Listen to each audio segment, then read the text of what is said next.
Ahí ahora arrancamos.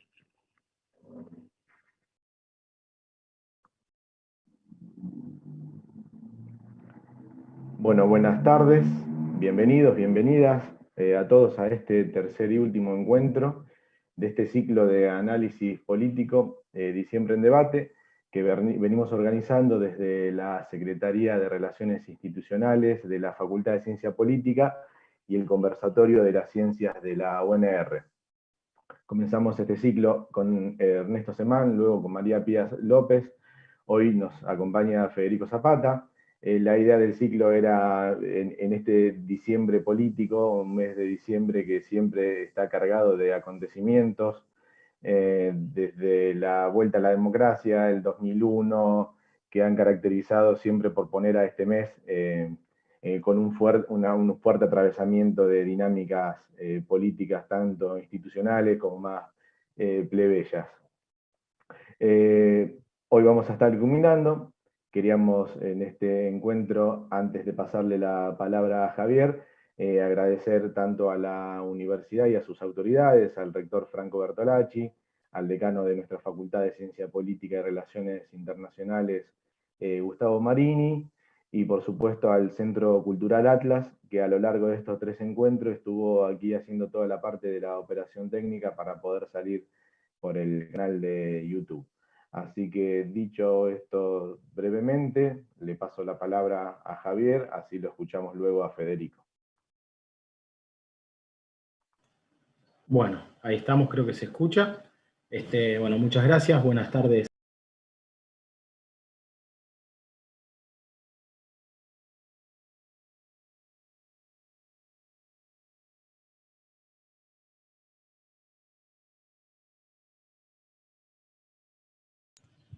¿Se me escucha ahora? Perdón. Ahí estamos, creo. Bueno, retomo porque creo que estaba muteado y no me había percatado. Sumar a los agradecimientos que decía Andrés, saludar a todos, agradecer que estén acompañándonos a 9 días de la Navidad y cerca de finalizar el año, de un año tan caótico como este 2020. Saludar y agradecer a las autoridades, como decía Andrés, y agradecer también a Facundo Favas, quien nos va acompañando en los 2 encuentros anteriores en la conducción, y sumar a ese agradecimiento, agradecer a todos ustedes la presencia que estén aquí, a Federico, a quien en breve vamos a estar escuchando, y comentarles que este canal por el cual nos están mirando es el canal de la Secretaría de Relaciones Institucionales de la Facultad, y allí pueden encontrar los 2 encuentros anteriores de este ciclo, Diciembre en Debate, el primero con Ernesto Semán, el segundo con María Pía López, pero también pueden encontrar el ciclo de charlas que denominamos Diálogos FC Polit, que realizamos en mayo, creo, de este año en vigencia, donde estuvieron participando Daniel Santoro, artista plástico, Alexandre Roy, sociólogo, Emil Secuda, teóloga, y Edgardo Manero, también sociólogo. Pero también pueden encontrar unos breves fragmentos que realizamos de los cursos de formación que llevamos a cabo tanto para municipios y comunas como para sindicatos. Y aprovechar, ya que esta es la última actividad que vamos a estar realizando en el año, agradecer el acompañamiento que hemos tenido a lo largo del año, tanto por la parte de los sindicatos, de su paso, con quien hemos llevado a cabo el sindicato de higiene y seguridad ocupacional, con quien hemos llevado un curso de formación gremial, el colegio también de profesionales en higiene y seguridad, con quienes también hemos llevado dicha actividad y estamos organizando otras actividades a futuro. Y por otra parte, también agradecer fuertemente los convenios realizados con el municipio de Baigorria y con la Municipalidad de Esperanza, con quienes también tuvimos la posibilidad de realizar un encuentro de formación para los trabajadores y trabajadoras del área social del municipio, y actualmente estamos cruzando los dedos por una convocatoria en la que nos hemos presentado para colaborar con un proyecto de economía social en la ciudad. Bueno, luego de esta breve digresión, aprovechando el cierre de año, me gustaría ya pasar directamente a presentar a quien nos va a estar acompañando hoy como invitado, Federico Zapata. Federico es licenciado en Ciencia Política por la Universidad Católica de Córdoba, está finalizando su doctorado en Estudios Internacionales por la Universidad Torcuato Di Tella, y también posee una maestría en Estudios Internacionales, también por la Universidad Torcuato Di Tella, y creo que lo digo bien, por la Universidad Johns Hopkins de Washington, Estados Unidos. Federico es también director general de la consultora Escenarios, y nosotros hemos pensado en él para esta actividad debido a algunas notas que ha escrito en algunos medios digitales de circulación por ámbitos ligados al análisis político, que nos parecía que tiraban algunos disparadores interesantes e innovadores para pensar tanto el balance a un año del Frente de Todos como algunas perspectivas a futuro de la Argentina. Así que sin más preámbulos, te paso la palabra a Federico para que continúes. Muchas gracias. Bueno, antes que nada, Andrés, Javier, les agradezco muchísimo la convocatoria, igual que las autoridades de la facultad y de la universidad que hayan pensado en esta charla. Yo voy a profundizar un poco en algo que me funciona como, de alguna manera, como mecanismo introductorio de análisis de la coalición gubernamental, y en paralelo va a funcionar también como carril de balance de este primer año de la coalición. Yo lo vengo trabajando con dos ejes, que no son dos ejes universales de análisis, digo, tampoco son cosas, digamos, absolutamente, no son cosas originales, pero son dos ejes que a mí me parece que son importantes para analizar la experiencia de la actual coalición, y ahora voy a explicar por qué, que son básicamente la idea de el método y la época. El método y la época, voy a volver un poquito para atrás al 2015, porque de alguna manera la gran hipótesis que está atrás de todo esto es que 2015 no solamente fue una derrota electoral para el peronismo, sino que es el agotamiento de una matriz gubernamental, es decir, es el agotamiento de una idea de futuro en relación al peronismo y de un mecanismo a través del cual gerenciar esa idea de futuro. De alguna manera, entonces, toda la evaluación desde el punto de vista macro de la coalición y el premio de gestión tiene que ver con estas tensiones entre sectores que de alguna manera interpretan el 2015 como una derrota electoral y sectores que van más a fondo y dicen, no, acá hay un agotamiento de una matriz gubernamental. Eso de alguna manera es como el gran marco analítico. Es algo, digamos, común en el peronismo, que tiene esta cosa como de alguna manera camaleónica, no en el sentido peyorativo, sino en el sentido de ser un actor con mucha capacidad de interpelación de la época. Sin embargo, y paradójicamente, como lo vamos a conversar un poquito ahora, o por lo menos lo voy a plantear como disparador para la discusión, tiene como algunas dificultades, digamos, para justamente tener una visión efectiva de la época, y eso me parece como algo novedoso e interesante. Yo ahora voy a compartir una presentación para que sea un poquito más amena la exposición. La presentación está dividida, vamos a dividirla en dos capítulos de hipótesis que tienen que ver en forma dura con el método, y dos capítulos de hipótesis que tienen que ver con la época. Vamos a tratar de hacerlo conciso para poder dejar tiempo para debate. Ustedes, Andrés y Javier, me van marcando la temporalidad. La 2 y la 3, voy a arrancar por la 2 y la 3, que tienen que ver con lo metodológico estrictamente. Ahora vamos a ver qué es lo metodológico, y voy a dejar al final la 4 y la 5, que tienen que ver más con la cuestión de la época, que a su vez se vincula con la cuestión de la agenda. Digamos, digamos, en la cuestión de la agenda, de alguna manera, ahora sí hay un cruce entre lo metodológico y la época. Vamos a dejar las macrotendencias infraestructurales, porque eso ya un poquito intenté de alguna manera decirlo, y vamos a arrancar acá, que es el Frente de Todos, de alguna manera, una dinámica, un contrato electoral exitoso, que sin embargo tiene dificultades para construir un contrato de gobierno exitoso. Y esos son básicamente 4 hipótesis que quiero, digamos, que yo vengo planteando, que obviamente están sujetas a discusión y a intercambios. La hipótesis 1 es un poco lo que comentaba, es decir, que a pesar de haber ganado las elecciones, desde el 10 de diciembre el Frente de Todos tiene dificultades en resolver satisfactoriamente un contrato de gobierno. Y por un contrato de gobierno voy a decir básicamente dos cosas, o me voy a referir básicamente a dos cosas: una cadena de mandos y una agenda. La hipótesis 2 es que existe un método en la coalición, y ese método tiene que ver, a falta de esa resolución que yo planteo inicial, tiene que ver con una metodología minimalista, digamos, de donde todo se va construyendo como una especie de oferta y demanda, muchas veces en pugna, y un liderazgo que en lugar de tener una mirada hacia la afuera de la coalición, es decir, dar una visión a la sociedad, está más preocupado por la coalición en sí misma, es decir, por cómo va de alguna manera como con un trabajo de relojería, articulando estas diferentes demandas que tiene la coalición. La hipótesis 3 son lo que yo le llamo las singularidades, que es la primera vez en la historia, digamos, del peronismo, en la cual el peronismo es una coalición, o sea, hasta ahora el peronismo siempre fue de alguna manera un partido, o en su defecto fue una coalición del peronismo con otros partidos, digamos, es un poco el Frente para la Victoria, pero hoy es una especie, digamos, después del 2015 lo que le ocurre al peronismo en términos organizativos es que se transforma en un espacio de convivencia fragmentado, un territorio fragmentado, que implica que, digamos, de alguna manera el trabajo de hilvanación que hace Cristina Kirchner desde la derrota electoral de 2017 hasta el 2019, es el trabajo de construir una coalición de distintos peronismos. Y eso, que parece un oxímoron de alguna manera, es una singularidad.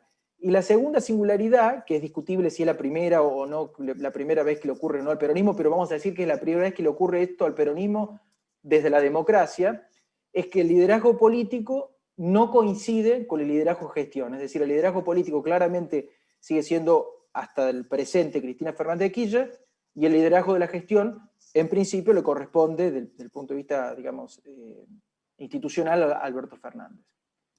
Una cuarta hipótesis, que es como la más problemática desde el punto de vista metodológico, es que yo digo que así como la unidad era una condición necesaria para el éxito electoral de la coalición, el liderazgo es una condición necesaria para el éxito gubernamental de la coalición. Es decir, así como en el momento electoral no alcanzaba con Cristina Fernández de Kirchner, en el momento gubernamental no alcanza con la coalición. Necesitamos un liderazgo.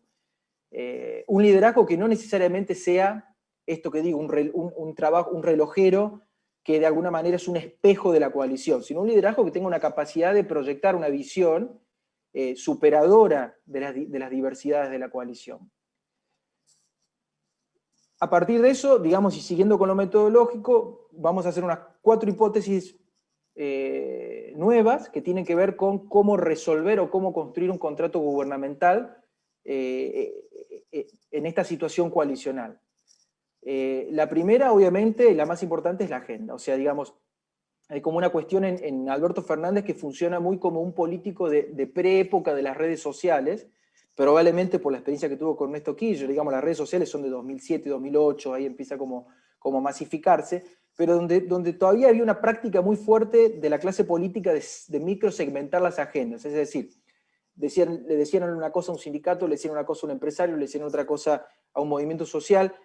Eso, digamos, en un contexto de revolución de la información y de la comunicación, como el que introducen las redes sociales a partir del 2008, se vuelve complejo. Entonces lo que ocurre es que genera mensajes contradictorios en la sociedad, porque rápidamente y en tiempo real se viralizan, y esa falta, digamos, de claridad o de sistematicidad en el mensaje genera obviamente señales confusas, confusión, ansiedad, y por otro lado, eso como punto uno, y por otro lado, digamos, esta idea de Alberto de pensarse como una especie de relojero de las distintas facciones de la coalición, hace que la agenda sea algo bastante caótico, que surge de una forma medio espontánea, tipo laissez-faire, digamos, de oferta y demanda, y que tiene a veces muchas contradicciones internas, y por lo tanto también contribuye de alguna manera al faccionismo interno, contribuye a la confusión de cara a la sociedad y sobre todo de cara al mercado en un contexto tan delicado. Entonces un primer punto de un contrato gubernamental debería ser la unificación de una agenda. Hay ejemplos, tenemos ejemplos a montones, te digo, pero me imagino que ustedes del otro lado estarán como pensando esto, ¿no? Un segundo capítulo, una segunda hipótesis en esta reconstrucción metodológica debería ser la cadena de mandos y la musculatura. Es decir, el Estado no puede transformarse en un campo de batalla de facciones, que es un poco, de alguna manera, lo que ha ocurrido en este primer año, porque eso balcaniza la capacidad gubernamental de un Estado que ya de por sí está debilitado, viene debilitado, y al balcanizar la capacidad gubernamental, obviamente retrotrae la capacidad del Estado para intervenir sobre la sociedad. Es decir, termina generando una especie de endogamia gubernamental, es decir, como si la agenda se transformara la gestión de la batalla de facciones al interior del Estado. ¿Cómo salir de esto? Obviamente empoderando al dispositivo, al epicentro del dispositivo. Y ahí obviamente las preguntas que a todo el mundo le surgen a esta altura del año, después de un año de coaliciones, si Alberto quiere, si Alberto puede, si existe una ventana histórica determinada de oportunidad para empoderar un liderazgo, o un liderazgo puede empoderarse en cualquier circunstancia. Son como las preguntas de alguna manera que deja abierto el primer año de gestión, y sobre todo en relación al liderazgo de Alberto Fernández, y bueno, y que seguramente yo no tengo la respuesta, las iremos viendo en el transcurso del tiempo. El capítulo 3 del contrato gubernamental, yo planteo la idea de ergonomía anfibia, es decir, me parece que digamos, el peronismo necesita superar o ser un actor de superación, y en realidad lo necesita el Estado argentino, pero digamos, vamos a hablar, estamos hablando de la coalición, que es esta idea de Estado sin mercado, mercado sin Estado. Hay que superar eso, y en ese aspecto, digamos, todas las experiencias exitosas de desarrollo tienen que ver con la construcción de un ecosistema colaborativo entre lo público y lo privado, y precisamente el poder en el siglo XXI reside en construir una relación virtuosa entre Estado y mercado, y no en la ausencia de esa relación. A mí me parece que, así como el macrismo tenía una tendencia a pensar que el mercado colonizaba al Estado porque el Estado no tenía digamos, tenía un rol casi distorsivo, de una especie de Estado disminuido, una medida de gobierno, el peronismo en esta nueva visión, pero también desde el 2011 para acá, tiene esta idea donde el Estado, digamos, se hace fuerte si se independiza de la sociedad. Y precisamente todas las experiencias de desarrollo del siglo XX han tenido que ver todo lo contrario, con una relación fluida, con un ecosistema colaborativo virtuoso entre lo público y lo privado, y las experiencias fracasadas, por ejemplo, de industrialización por sustitución de importaciones, digo, después discutamos si eso es lo que hay que hacer o no, pero las experiencias fracasadas han tenido que ver justamente con dificultades para construir una relación entre lo público y lo privado. El cuarto punto es la idea de federalización. Acá me tomo algunos datos que un periodista de ahí, precisamente de Santa Fe, Ezequiel Clerici, publicó hace un tiempo que me parecieron impactantes para tomar este punto, pero él dice, bueno, de los 29 funcionarios de primera línea, solo creo que en el caso de Alberto Fernández es algo así como solo un 10% son digamos, de otras provincias que no sea el AMBA, para decirlo de alguna manera. Y es un número de alguna manera mucho más ajustado que el que tenía inclusive Macri, y obviamente que el que tenía Cristina Kirchner. Y a mí me parece que lo que hay en Argentina desde el 2001 esta parte, es que la crisis de los grandes partidos políticos le ha dado un gran poder a los territorios. Y obviamente en ese poder de los territorios, la representación electoral del AMBA hace que la política, más los medios de comunicación, hace que la política construya una sobre-representación del AMBA, y eso dificulta un proyecto de desarrollo a nivel nacional, dificulta la formación de cuadros en el Estado Nacional que después puedan volver a las provincias. Me parece que ahí hay una necesidad que creo que esta coalición tiene la posibilidad de alguna manera revertir, sobre todo por los planteos iniciales.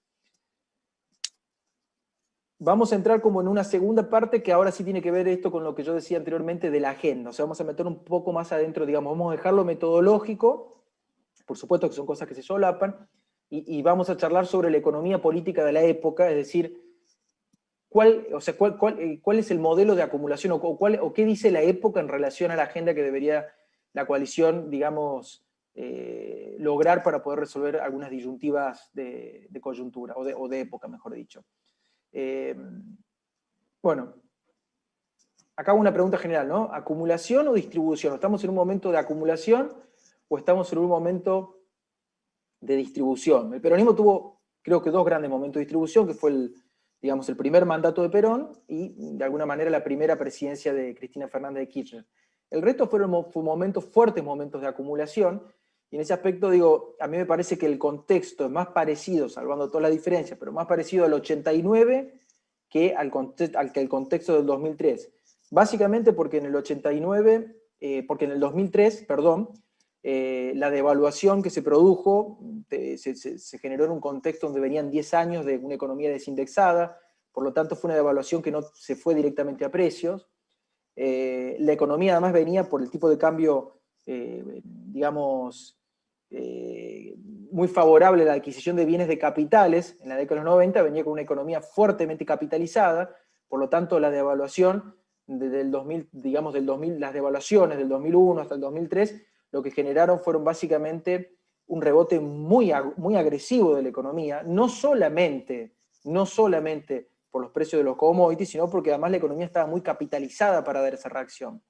Y en tercer factor, el 2003, obviamente tuvimos el boom de los commodities, digamos, desde el punto de vista de los precios, de las cantidades, también obviamente beneficiado por las transformaciones del sector agropecuario que venían de los últimos 10 años, que le permitieron a Argentina, digamos, un proceso muy virtuoso desde el punto de vista de la inserción internacional. En ese aspecto hoy Argentina se parece más al 89, es decir, es una economía que no está indexada, que viene con problemas crónicos de inflación, es una economía que tiene grandes problemas en la renovación del stock de capital, y es una economía que por el momento se está en un mundo pandémico, donde todo está un poco frenado, no tenemos claridad en relación a cómo van a ser los precios de los commodities, por más que hoy tengamos como una especie de expectativas favorables en ese aspecto. Este gráfico de inversión es categórico. Hoy la inversión como producto del PBI, como porcentaje del PBI en Argentina, está casi en el piso de la serie histórica que es el 1935, y dicen los economistas que debería estar en el 20% solamente para poder, para que no se destruya el stock de capital, ¿no? Ni siquiera para mejorarlo, para cambiarlo, etcétera, debería estar en el 20%. Estamos con un nivel de inversión bajísimo en el país, lo cual es un problema en el Estado entendido como gramsciano, como un régimen de acumulación, que básicamente tiene como función principal asegurar las condiciones de valorización del capital y asegurar las condiciones de reproducción de la fuerza de trabajo. Ok, esas dos situaciones, si nosotros no resolvemos esto, estamos en un problema serio desde el punto de vista del desarrollo, desde el punto de vista del poder nacional, desde el punto de vista de la capacidad para generar trabajo privado, trabajo formal, aumento del PBI. Entonces, claramente, lo que yo digo es que en las agendas se impugnan, que no necesariamente son dos sectores al interior de la coalición, sino son agendas que se van cruzando en la multiplicidad de facciones de la coalición. Hay una agenda neodesarrollista, más de alguna manera compatible con esto que estoy diciendo, y una agenda neorevisionista que ahora voy a mostrar por qué no es tan compatible con esto. La agenda neodesarrollista es esta idea de, bueno, que el peronismo se transforme en un actor eficiente del capitalismo y básicamente tracciona a través de la ciencia, la tecnología e innovación, digamos, un salto cualitativo de la frontera de producción, a la par que obviamente que mejora la provisión de algunos servicios públicos, digamos, los servicios públicos esenciales, ¿no? Que son salud, educación, seguridad. Lo cual permitiría estas dos cuestiones, generar un ciclo económico virtuoso y obviamente mejorar o facilitar la emergencia de una clase trabajadora próspera. Es una agenda, yo le llamo, de consenso post-grieta, porque de alguna manera el neodesarrollismo hoy podría ser un factor de diálogo entre el peronismo en el gobierno y algunos sectores de la oposición. Digo, de esto también me parece importante marcarlo.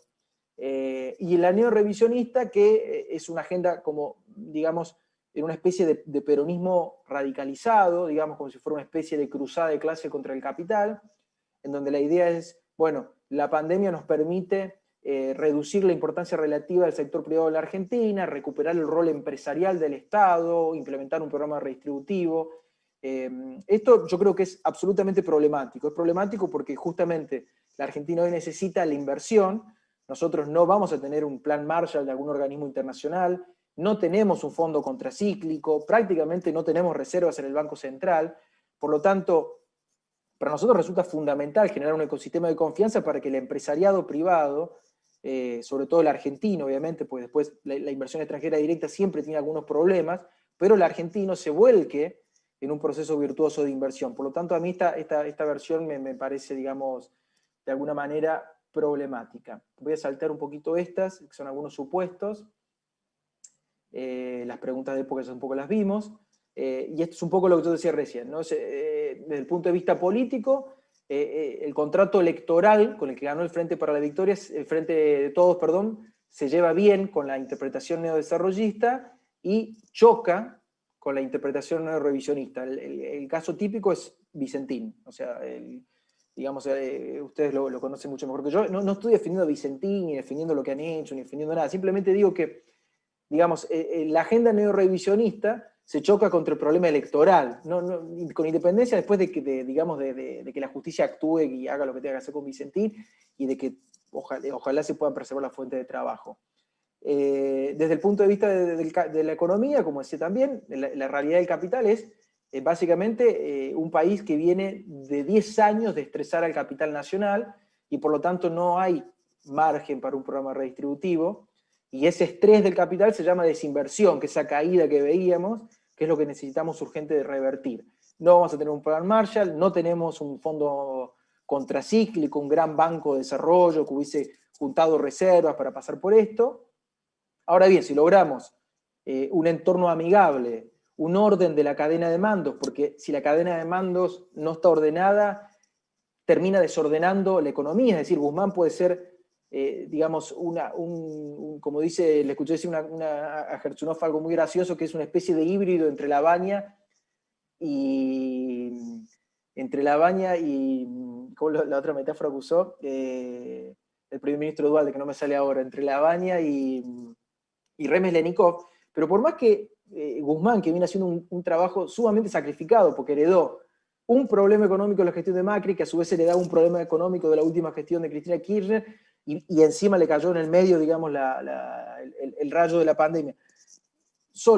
Él solo no va a poder ordenarlo, porque necesita que esté la política ordenada. Entonces, por eso digo que de alguna manera el entorno amigable requiere de un liderazgo que a su vez ordene la cadena de mando, y que a su vez ordene la agenda, para que exista una señal clara en relación hacia dónde, digamos, está yendo el proyecto, y pueda de alguna manera eso mejorar estas dos condiciones esenciales del Estado capitalista, que son, como dije, digamos, en el inicio, desde el punto de vista gramsciano, son las condiciones de valorización del capital y las condiciones de reproducción de la fuerza de trabajo.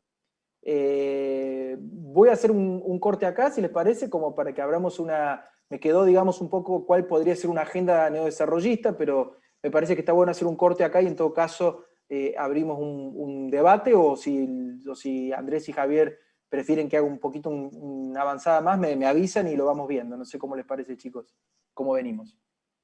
No hay ninguna pregunta, Federico, ahora del público, así que si querés avanzar con esto, e incluso invitamos al público a que pueda participar ahí por el canal de YouTube de la Secretaría en el chat y volcar alguna pregunta para Federico. Así que dale, Federico, nomás si querés avanzar con lo que proponías, que viene. Buenísimo, bárbaro. Entonces, vamos a hacer como un último punto, que es, bueno, a ver, ok, pero ¿qué es esto de la agenda neodesarrollista, Federico? Porque obviamente no estamos hablando de la agenda desarrollista del siglo XX, porque estamos en otra época, pero de alguna manera digamos, recobrar la importancia del desarrollo, o de recuperar un horizonte de desarrollo en el modelo de acumulación en la Argentina. Y yo, digamos, sin querer ser exhaustivo y también abierto al debate, voy a decir en esta charla, voy a dar 6 disparadores, que son, en primer lugar, digamos, esta idea de recuperar el rol del Estado en la provisión de servicios públicos de calidad. O sea, me parece a mí que cualquier cosa que nosotros hagamos hoy, desde el punto de vista del Estado, que no tenga como eje acá la cuestión de los servicios públicos, va a tener cuestionamientos. O sea, no es como poner el carro adelante del caballo. Antes de que el Estado se meta o se inmiscuya en algunos emprendimientos, que por supuesto podemos discutirlo, el Estado tiene que por una vez recuperar. Es como si la clase política pasara por el Estado y hubiese dicho, bueno, ya acá con esto no podemos hacer nada, con la salud, con la educación, con la justicia, con la seguridad, no podemos hacer nada, entonces nos metemos en otras cosas. No. O sea, esto es fundamental, digo, o sea, por más que no gane una elección, es fundamental que el Estado recupere estas 4 funciones, sobre todo estas 4 funciones, y la educativa además que se vincula precisamente con esto que yo le llamo la construcción de una educación del siglo XXI que acompañe el desarrollo argentino. Y en paralelo, obviamente, un plan agresivo de infraestructura, es decir, más que un Estado empresario, un Estado modernizador. Tenemos que recuperar esa capacidad modernizadora del Estado. Segundo punto, una nueva coalición empresaria, es decir, digamos, los viejos esquemas corporativos del siglo XX, digamos, la CGT, la Unión Industrial Argentina, la Sociedad Rural, son entidades que hoy agrupan, por supuesto, un componente muy importante de la sociedad argentina, pero para poder tener una agenda del siglo XXI vamos a tener que crear, instituciones corporativas que de alguna manera reflejen los nuevos actores que pueden ser actores portadores de futuro en la Argentina. Ahí estoy pensando en la economía del conocimiento, estoy pensando en la bioeconomía, y también estoy pensando en los sectores sociales, digamos, que se han transformado en, los movimientos sociales se han transformado en correa de transmisión del problema crónico del Estado de la Argentina, del modelo de acumulación, de no generar trabajo formal, y que tienen que cumplir un rol jerarquizado, no en el sentido de transformarse en distribuidores, que es lo que hacen, sino junto con ellos tratar de construir un proceso virtuoso que permita capitalizar esa fuerza de trabajo. El sistema científico y tecnológico, fundamental. O sea, hay que, de alguna manera, no nos va a alcanzar con los actores dinámicos, o sea, no nos va a alcanzar con los actores privados dinámicos hoy, sino que necesitamos que el sistema científico y tecnológico se articule orgánicamente con una estructura productiva y social y permita dar un salto cualitativo de toda la frontera de producción de la Argentina. Esto es clave. En un sistema científico tecnológico en Argentina que, sobre todo en lo científico, tiene como dificultades, le cuesta, digamos, sí, históricamente, es como que tiene un desarrollo muy virtuoso que hay que defender, que es la ciencia básica, pero hay que construir un nuevo patrón de relacionamiento ahí. Sin miedo a relacionarse con el sector privado también, digo, porque también están como estas cosas en la ciencia que hay que superar, porque Argentina necesita desarrollarse, no podemos darnos el lujo de tener un sistema científico que le tenga asco al sector privado. Cuarto punto, una nueva relación entre lo urbano y lo rural, es decir, el Estado argentino no de ahora, digamos, históricamente, ha generado un proceso de urbanización muy fuerte. Hoy el país concentra el 92% de su población en la urbanidad, el 97% en una década si no hacemos nada, y la industria tradicional ahí es parte del problema, no parte de la solución, no porque haya que sacarla, digo, pero ahí hay que construir un abordaje de la bioeconomía que nos permita integrar un proyecto de desarrollo donde esté integrado todo el país, y de alguna manera que nos permita, en principio, frenar el flujo de urbanización, fortalecer las ciudades medias, fortalecer los pueblos, que vuelva atractivo nuevamente al territorio nacional y que nos permita integrarlo. Esto me parece que es clave, porque digo, si nosotros sumamos todos nuestros problemas, ¿no?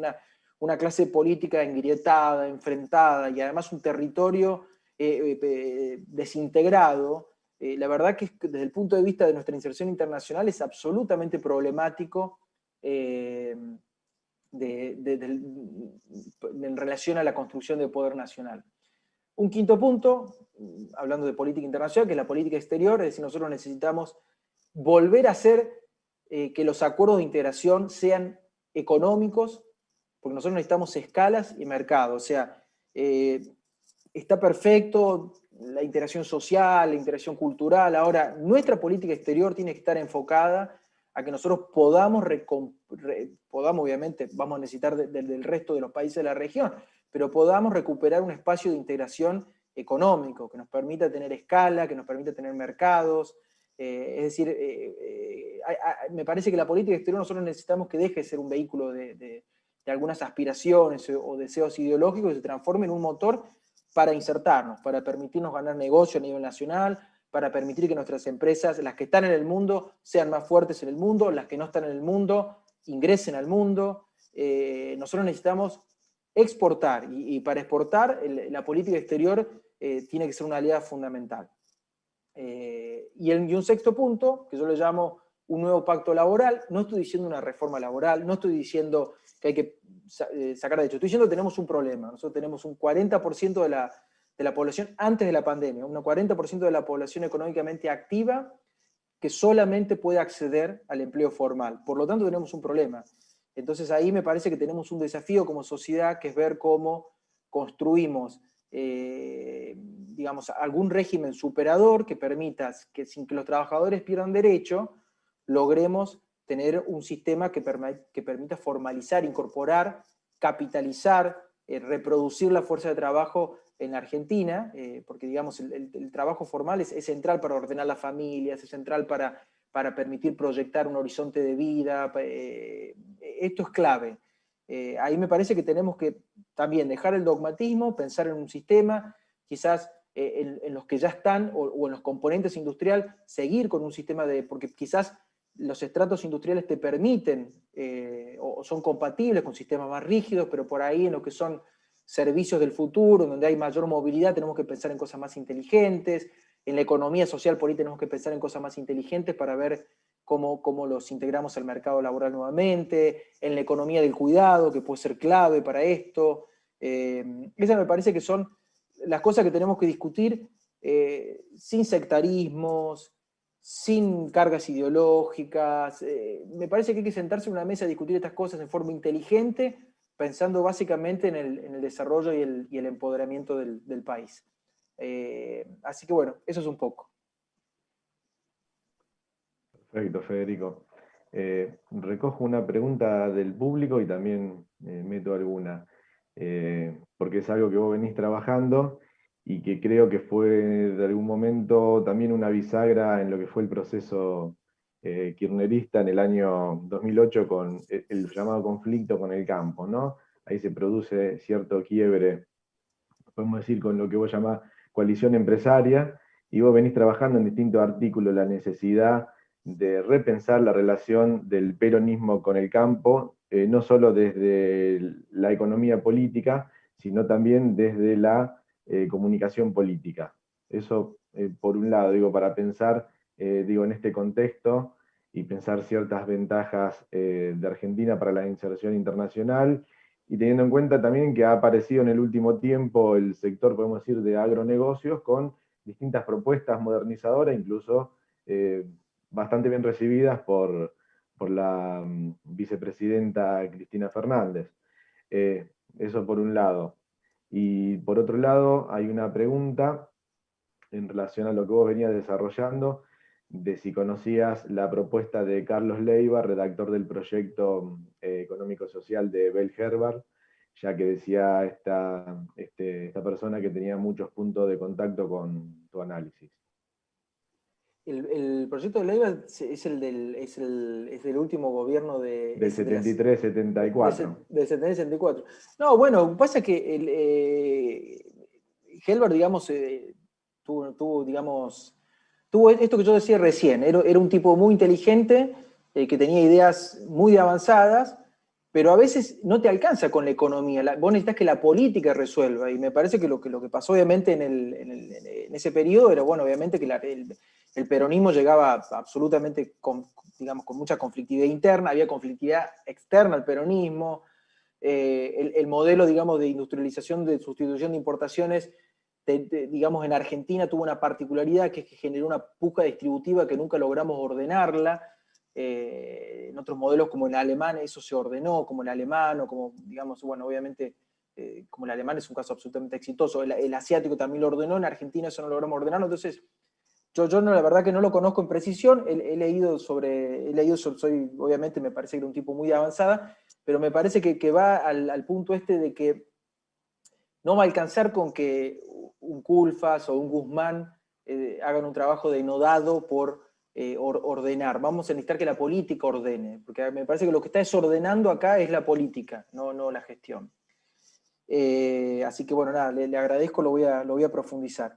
Y sobre el tema agropecuario, a mí me parece fundamental. Ahí yo creo que el peronismo tiene dos tiene dos sectores sobre lo que tiene que trabajar, que son, por un lado, el sector, digamos, hijo de la Ley de Economía del Conocimiento, que es, digamos, de la ley de software de Néstor Kirchner. Esa ley, digamos, generó un entramado de empresas de economía del conocimiento. Algunas ya venían y se fueron modernizando, y otras se crearon.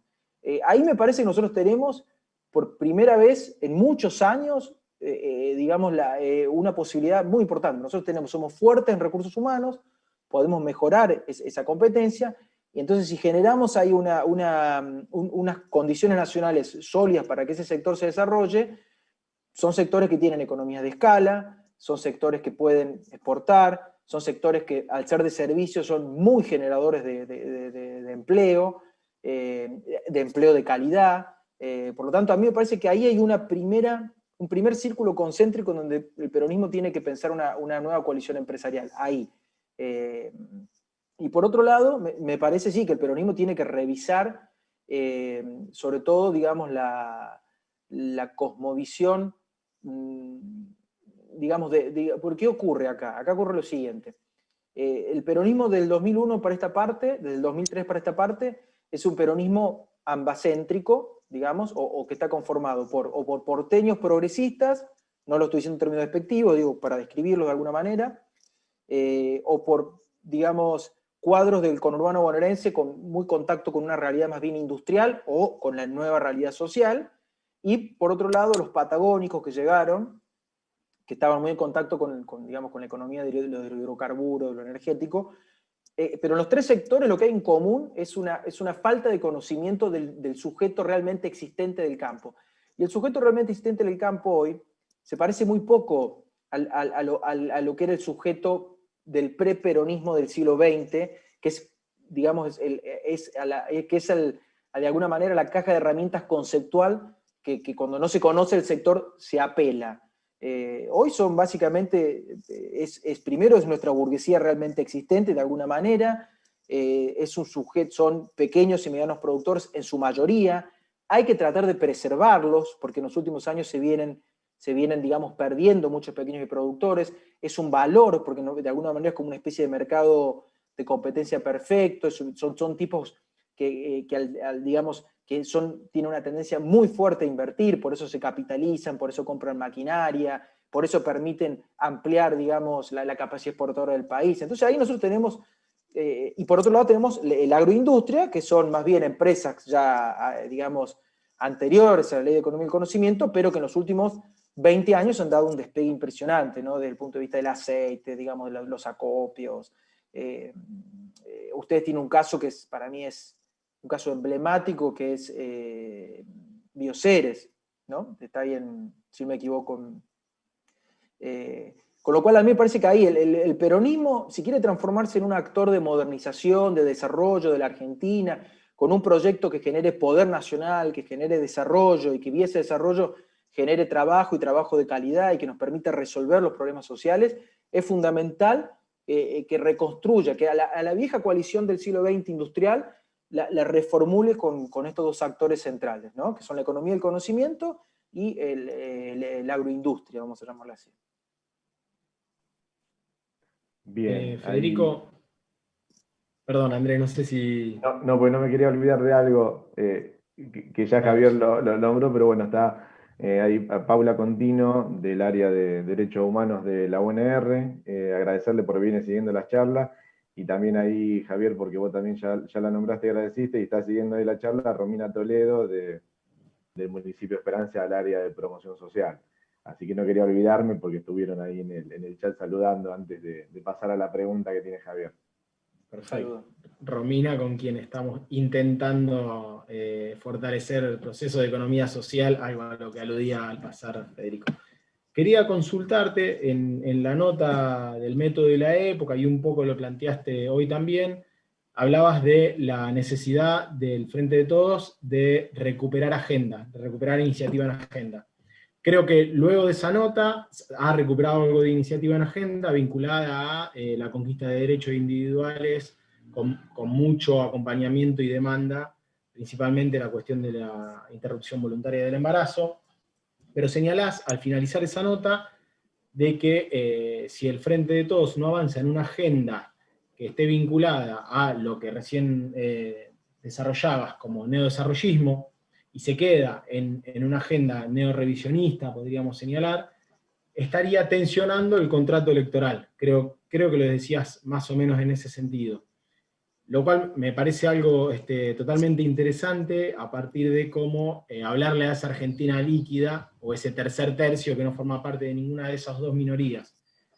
Te pregunto, considerando por ahí los indicadores sociales y económicos por los que está atravesando el país, no solo en relación a cuestión de recesión, sino también a los indicadores sociales, digo, ayer conocimos los datos del INDEC, si no hay también una parte de esa Argentina líquida que se orienta más por demandas vinculadas a la inseguridad, la inflación, el poder adquisitivo de su salario, y si no hay una necesidad de que se incorpore eso en agenda, y el no incorporarlo generaría otra tensión de ese contrato electoral.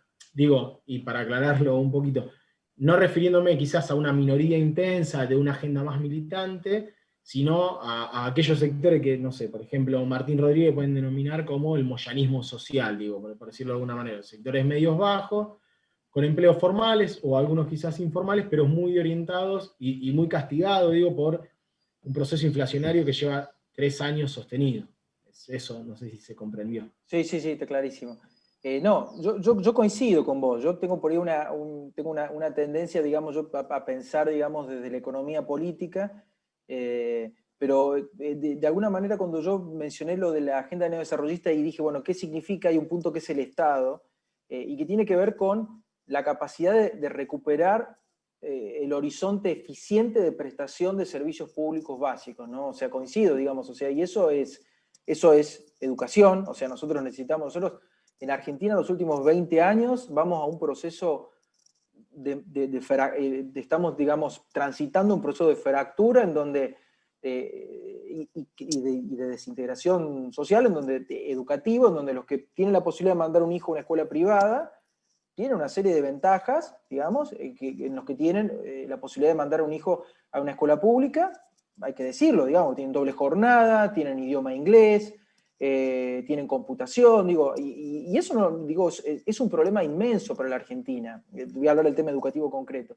Es un problema inmenso porque de alguna manera lo que estamos forzando es que la clase trabajadora, ese moyanismo social, digamos, a medida que puede, digamos, apueste o invierta en educación privada, y de alguna manera la sociedad que queda por fuera de la economía formal, ya sean, digamos, van a lo público, y eso genera, digamos, un problema en donde no nos dejamos de conocer, o sea, es como que tenemos un país un poco fragmentado. Yo me acuerdo, tengo el gusto de haber estudiado en la escuela, lo que era la Escuela Nacional en ese momento, en mi provincia, y ahí yo me acuerdo que compartía aula con mi caso, que era una persona, digamos, de clase media trabajadora, mi familia, con el hijo del gobernador, con el hijo del portero, con la inmigrante de Chile o de Bolivia que recién llegaba, y la escuela es un motor, no solamente de generación de capacidades, sino un motor de integración. Entonces, el Estado no puede quedar, digamos, como, bueno, esto no tiene resolución, como esto es muy complicado no lo podemos resolver. El Estado tiene que resolver esto, porque si no también es un problema de legitimidad después para el Estado, porque cuando el Estado dice, bueno, yo voy a cobrar impuestos porque voy a desarrollar un fondo para desarrollar el mar, que yo estoy totalmente a favor de que se haga, pero después del punto de vista electoral se complica, porque como nosotros en el Estado no logramos resolver lo que es clave que se resuelva, que son las funciones de salud, de educación, entonces, digo, yo coincido con vos de que esa es una agenda, yo coincido con vos de que esa es una agenda sumamente importante. Lo que yo digo es, el Estado no puede transformarse en un emprendedor hasta que no resuelva esta agenda. O sea, no podemos ir, che, mira, como no podemos resolver esta agenda y además como nos aburrimos y se nos ocurrió una idea, bueno, vamos a comprar un supermercado, un kiosco, porque la verdad que, o sea, tenemos recursos fiscales escasos. La sociedad está haciendo un esfuerzo tremendo. Y si nosotros no resolvemos los pilares básicos de las funciones públicas del Estado, incluyendo la infraestructura, no nos podemos meter en más cosas. Porque después son cosas que, si salen mal, son deficitarias, son difíciles de controlar, viene otro gobierno que no le gustan y las vuelve a privatizar, y entonces se pierden tiempo, se pierden capacidades. Hay que focalizarse en la reconstrucción de las funciones básicas del Estado y en la infraestructura pública. En eso también obviamente está la justicia, está la seguridad, yo coincido, que eso, digamos, es una agenda que para mí, coincido con vos, está en la sociedad esa agenda. Ahora, toda esa agenda va a ser mucho más fácil si nosotros recuperamos el horizonte de desarrollo. Va a ser mucho más fácil porque el Estado va a poder recaudar mejor y por lo tanto va a poder invertir. Va a ser más fácil porque, digamos, la escuela se va a dejar de transformar en una especie de híbrido entre comedor escolar y sistema de alfabetización, y se va a transformar en lo que tiene que ser, que es un sistema de alfabetización para el siglo XXI, donde podamos incorporar una doble jornada, donde podamos incorporar inglés, donde podamos soñar con incorporar chino, donde podamos enseñar programación. Digo, me parece que tenemos que volver a animarnos a pensar en grande el país, y en eso coincido con vos, ¿eh?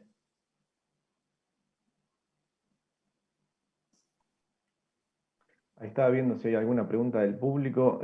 Algo fuiste recién trabajando vos, Federico, porque también en relación a la pregunta que introducía Javier, acá preguntan sobre la cuestión del control de la inflación, la cuestión inflacionaria y la larga trayectoria de tradición en nuestro país. Y algo también decía la pregunta de Javier, pero ahí preguntaba Celina Barón sobre, bueno, la vinculación que debería tener con actores fundamentales como el movimiento obrero y los movimientos sociales.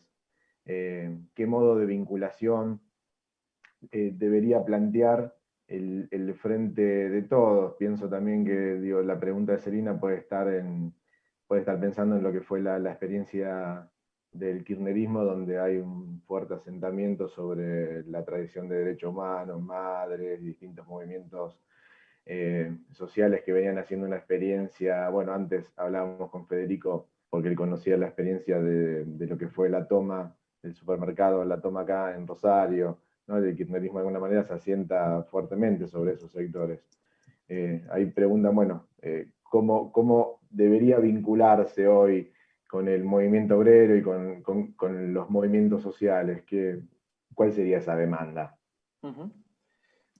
En relación al tema inflacionario, ese me parece un tema, me parece que obviamente que parte de la resolución del problema que necesitamos para las inversiones tiene que ver con, obviamente, que el equipo económico, en el marco, como digo, de la coalición política, logre un programa de estabilización, lo menos costoso posible desde el punto de vista social, pero logre un programa de estabilización que nos permita, que permita, digamos, dar certidumbre en el mercado y obviamente aumentar la inversión, al aumentar la inversión que permita exportar un poquito más, que nos permita de alguna manera recomponer la balanza. Bueno, eso me parece que son como las cosas difíciles que le tocan al equipo económico en los próximos 3 meses. Insisto, el equipo económico no va a hacer magia, o sea, es muy importante que la política la acompañe, pues si la política le genera ruidos, le genera desorden, le genera peleas, le genera tensiones, de alguna manera indirectamente le dificulta la tarea del equipo económico, ¿no? Eso me parece clave. En relación a la articulación con, digamos, saliendo de la coalición empresarial, que es un poco lo que charlamos recién, y la pregunta está muy buena, de lo que sería la coalición, digamos, vamos a decirle, sociolaboral del peronismo, que es como lo que el peronismo ha hecho natural los últimos años, digamos, o sea, son como los dos, o sea, de alguna manera, el peronismo desde el 2000, vamos a decir 2008, esta parte, para marcar un poquito el conflicto con el campo, digamos, ha tenido dificultad, se ha ido desintegrando su coalición empresaria, pero ha conservado una fuerte coalición social, sociolaboral, ¿no? Ahí me parece que hay como dos cuestiones. Por un lado, en lo social me parece que hay que jerarquizar eso y hay que darle una institucionalidad, que a eso yo me refiero con una nueva institucionalidad del Estado neodesarrollista, una nueva institucionalidad para el siglo XXI, porque la cuestión social es muy importante hoy, muy importante. Pero lo que tenemos que dar, además de darle una jerarquización, es darle, digamos, o intentar que eso se enmarque en un proceso a partir del cual lo social deje de pensarse como una cadena de transmisión de la distribución de recursos, y tratemos de pensarlo como justamente uniéndole el aparato científico-tecnológico, como digo, tratando de pensarlo en la generación de algunos procesos productivos que permitan capitalizar a esa fuerza de trabajo inactiva. Ojo, por supuesto que hacen cosas, digo, pero me parece que ahí donde los movimientos sociales, digamos, si logramos jerarquizarlos y logramos que formen parte de una agenda de desarrollo, me parece que es todo ganancia eso, porque hay muchísimos saberes tácitos que tienen.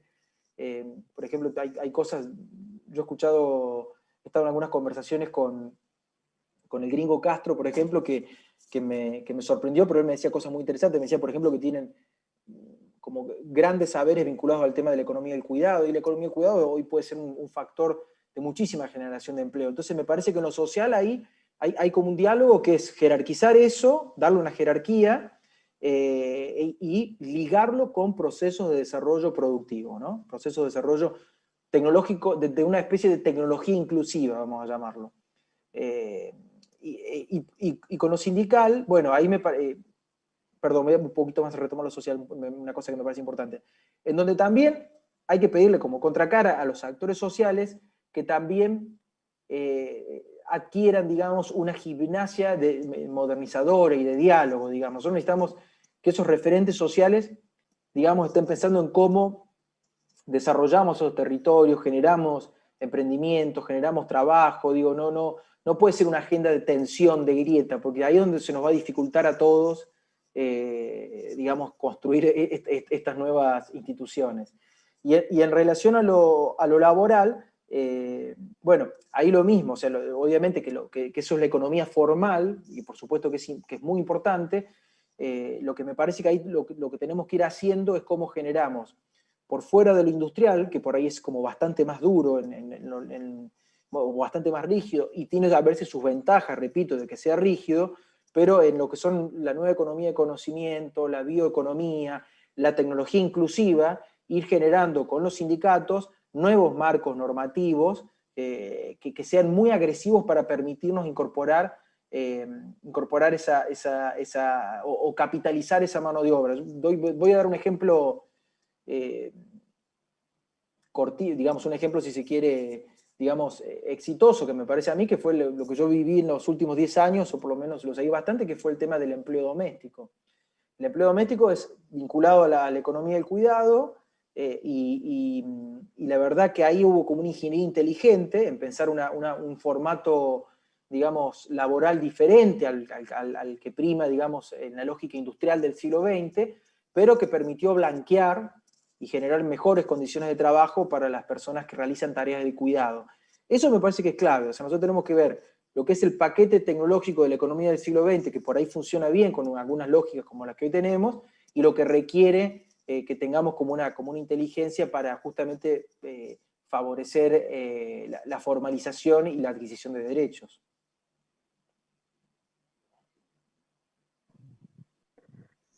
Javier, no sé si vos tenés alguna pregunta. Si no... No, brevemente por ahí algo que lo dijiste varias veces, la cuestión esta de no alcanza con los buenos funcionarios técnicos, digo, con los Guzmán, con los Culfas.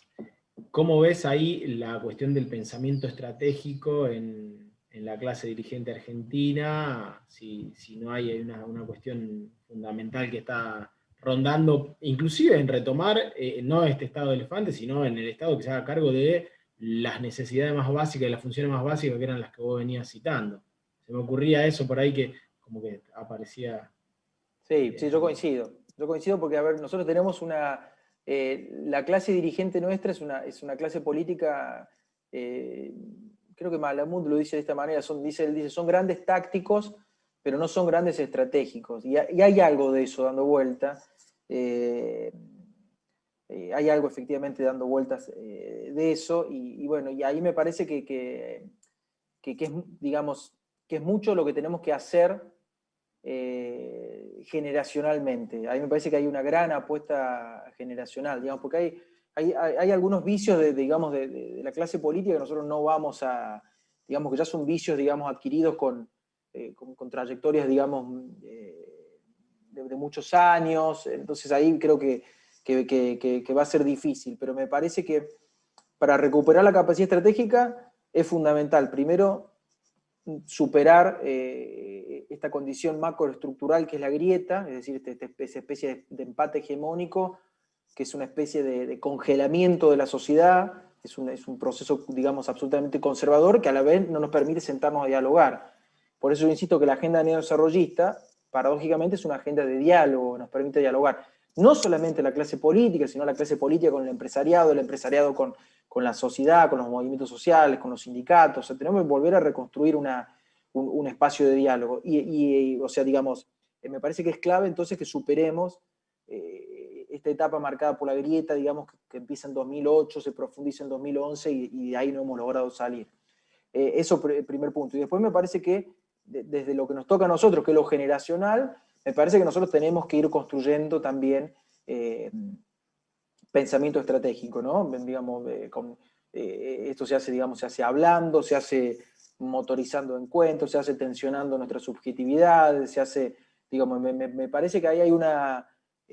nosotros como generación formados en la democracia, y con la necesidad que nosotros vemos de que esto tenga un futuro y que tenga una perspectiva de desarrollo y de empoderamiento nacional, vamos a tener que lograr como generación recuperar la capacidad estratégica para pensar al país. Leluar decía una cosa muy linda que a mí me encanta, siempre la tomo, que es que él decía una cosa para la ciencia, pero decía, la ciencia no es no se trata de dónde está la pelotita de golf, decía, sino de dónde va a caer la pelotita de golf. Bueno, me parece que nosotros tenemos que, un poco en broma, en esta cosa de juntar la ciencia y la política, empezar a pensar la política sobre eso, digamos, ¿no? La política del Estado, o sea, después está la política partidaria, etc., pero tenemos que lograr que el Estado sea una visión de futuro en donde existan consensos de todos los sectores y que esos consensos tengan que ver con generar desarrollo y devolverle poder a la Argentina. Bien, muchas gracias. No sé, Andrés, vos si te queda algo ahí pendiente, alguna pregunta. Por mi parte, creo que ya hemos exprimido bastante el tiempo de Federico. Estamos ya en la hora. Como charlábamos más temprano, seguramente el año que viene, cuando retomemos un poco la actividad presencial, lo vamos a invitar a Federico y al resto de los invitados que nos acompañaron en este ciclo Diciembre en Debate, a venir aquí a la ciudad de Rosario, a seguir debatiendo y construyendo utopías de futuro, para seguir pensando y apostando al desarrollo, a lo que viene. Así que por mi parte, agradecerle de nuevo a Federico por la predisposición, a todos los que han participado como panelistas en estos 3 encuentros, porque la respuesta fue inmediata. Agradecer a quienes han estado escuchando, siguiendo, participando, opinando. No más que eso, de mi parte. Bien. No, lo mismo digo, y excelente, la verdad, Federico, es un gusto escucharte y el año que viene te queremos presencialmente. Después compartiremos el asado correspondiente. Excelente, me encanta. Sí, lo tomo la palabra. Un gustazo, un gustazo. Gracias, la charla. Federico. Gracias. Un abrazo a todos, un saludo a todos. Buen fin de año. Buen año, hasta luego.